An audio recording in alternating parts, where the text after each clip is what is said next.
next topic is securitization in India. How the things will happen, securitization in India.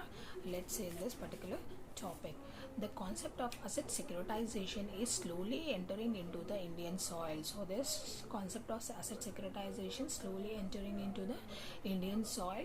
Financial institutions have not yet come forward to make use of avenue of financing on a large scale. So some of the institutions have not yet come forward to take care of this pool of assets. However, there is a trading movement of the financial institutions in resorting to this mode of financing. The securitization of the ICICI is received by the Citibank in February 1991. So the securitization has been received by the ICICI from the Citibank in February 1991. Is the first attempt in this direction. So this is the first attempt which has made by the Citibank in the year 1991 in the month of February. So this is the first attempt of their direction.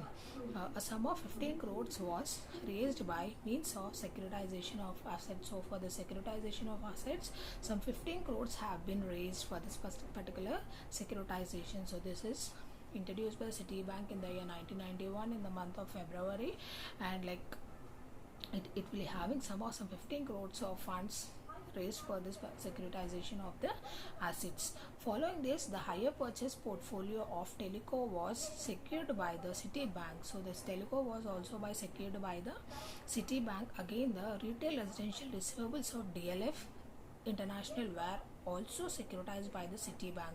So this DLF, Telecom, all those things are securitized by the Citibank in June 1999. The first attempt was for ICICI in the year 1991, and for the Teleco and DLF in the year 1992 by the Citibank. The Citibank owes portfolio of City Mobile scheme was subject to securitization. In fact, the Citibank has pioneered this trend in India. Now the HDFC has taken up this route along with the Citibank. So now once the first it will be started by the Citibank, then later it along with the Citibank, the HDFC also joined to take the assets of the securitization.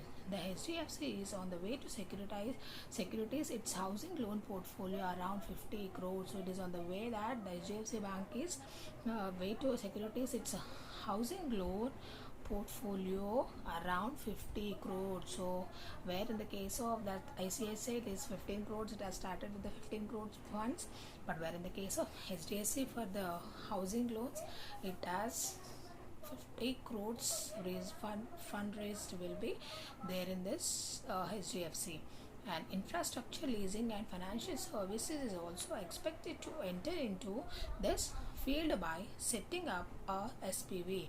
If securitization has to become popular in India, the commercial bank should enter into this field in big way. But it has not got much popular in India, so that is the reason why there is a slight changes in that particular securitization in India. In fact, the commercial banks can remove the non-performing assets from their balance sheet by resorting to the technique. So with the help of this securitization, they can remove that particular non-performing assets from their balance sheet. At the same time, they can recycle the funds for greater profitability. So with the help of this, they can recycle the funds of greater profitability. If financial institutions have to meet their ever-increasing capital requirement, securitization would go a long way in mobilizing adequate resources. So with the help of securitization, they can increase capital requirements. So with the help of securitization, there may be a more chances to increase their capital requirement. So this is regarding the securitization in India. The next topic I'm going to continue in the next video.